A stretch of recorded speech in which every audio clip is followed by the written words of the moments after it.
The Vikings were the team that first gave us the well-known NFL phrase, "We have no intent to trade Percy Harvin."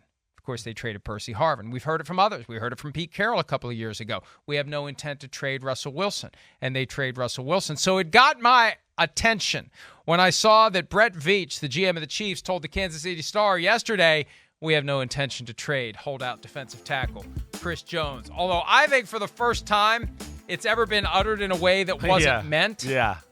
It is meant this time. They aren't trading Chris Jones. Okay, good. I'm glad we're on the same page there too, because agreed. One, he's kind of part of the he's the three musketeers. I mean, Mahomes, Kelsey, and Chris Jones are the Chiefs dynasty. They are.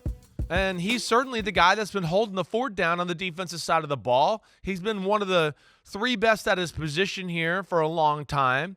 Last year was the first year that I think we both agree. It was the first year we uttered best defensive tackle in football, not Aaron Donald, Chris Jones. I mean, that was the first year in Aaron Donald's career, at least after his rookie year, that we've said that. The Chiefs, we know, Mike, right? They don't want to, and to their credit, like with Tyreek Hill, they don't want to give big money to guys that are dancing around third contract. For the most part, that's a safe formula to have. But here's one where there's no Mahomes to cover the hole for no Tyreek Hill. Here's one where it's just plain and simple. One, it's not a position of great strength for their football team. You don't look at that part of the roster and go, whoa, they're so deep. They'll be able to hold down the fort without Chris Jones. No, certainly not.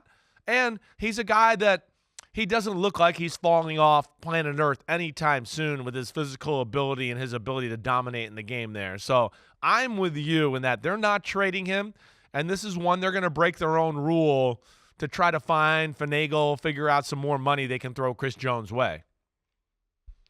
And I think that Veach may have been a little too candid with one specific topic. He said this: when we made the move with Tyreek and they traded Hill when Hill wanted a massive contract, one of the determining factors was because there was an expected Chris Jones deal. And so to do Tyreek, there was a concern, would we be able to do Chris? So there was a moment of time. It was before the draft that we hit the reset button, and we're like, it's really hard to trade a player the magnitude of Tyreek Hill, but we're following that up with someone just as significant on the defensive side. So they traded Hill because we can't pay both of these guys. Right. So we better trade Hill so we have the money to pay Chris Jones. So here we are. So what are you going to pay him? He reportedly wants $30 million. I think he deserves to be closer to Aaron Donald than the cluster of $22.5 to $23.5 million guys that we saw this year. Jeffrey Simmons, Deron Payne, Dexter Lawrence, Quinnen Williams, I think were the four. I may be missing one in there. But you got young defensive tackles, second contracts in that low to mid $20 million per year. And Chris Jones at $20 million per year saying, no, I don't want to just play, I can get a little bit more than they got. I want to rival Aaron Donald. And I think that's why he's not there. And here's the key, and this came through from the story as well. They don't say it this way, but the message is, and I see this over and over again, and this is true of any negotiation in any setting, where you've eventually got to move to your bottom line.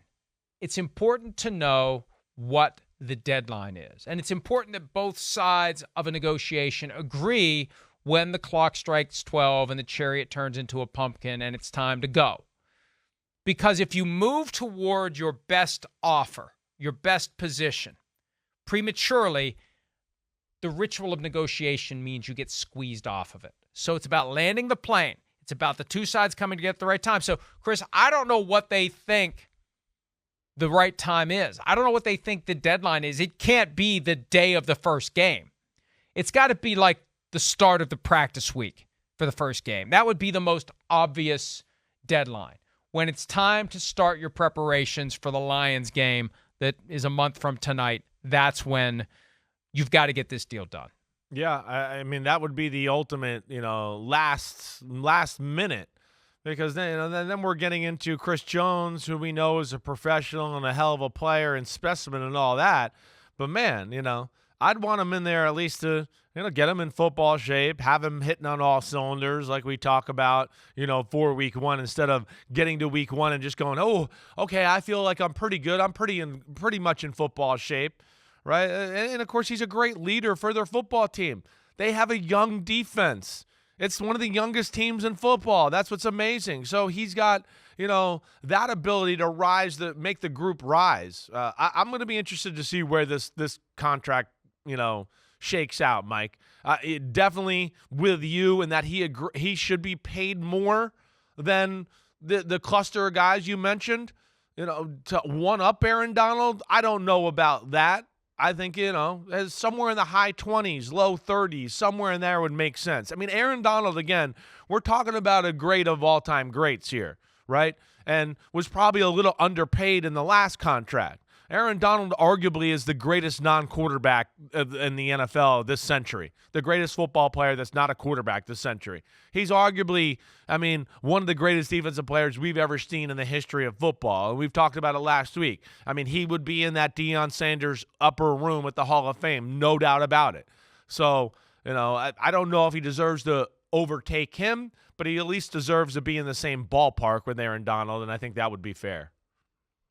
I think Chris Jones, at the end of the day, is going to get a contract that will be widely reported as being north of $30 million, but not by much, thanks to a fugazi final year that pushes the total average above 30. I think the real average is going to be south of 30, but the, hey, everybody, look at this contract average is going to be north of 30. And, of course, that's all that'll matter because all of the people who just give us the heads up 5 minutes before they're going to announce it anyway will be telling us it's north of 30, when in reality it isn't. Let's go ahead and take a break. When we return, Mike Vrabel may have found a way to have a little easier time in the preseason, all in the name of the greater good. We'll discuss that when PFT Live continues right after this.